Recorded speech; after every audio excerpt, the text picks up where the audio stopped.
For decades, presidential debates have been a hallmark of election season. For a discussion of issues in the current political campaign by the two major candidates for the presidency.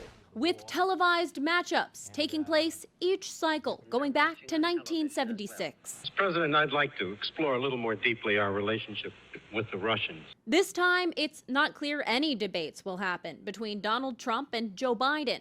On Sunday, 12 national news outlets releasing a joint statement urging the presumptive presidential nominees to publicly commit to participating in general election debates before November's election. This comes as President Biden remains wishy-washy on whether or not he'll participate. Mr. President, will you commit to a debate with former President Trump?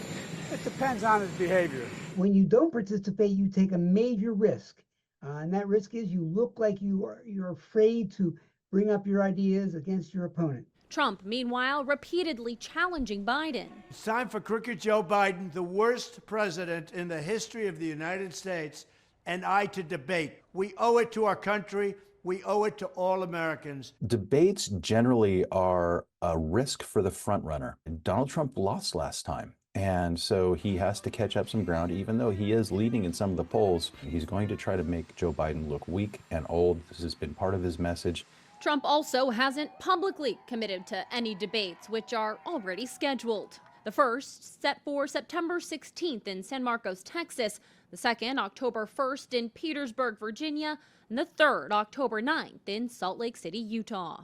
The statement sent out by news organizations said while it is too early for official debate invites to be sent out, it's not too early for the presumptive nominees to state their public support and intention to debate.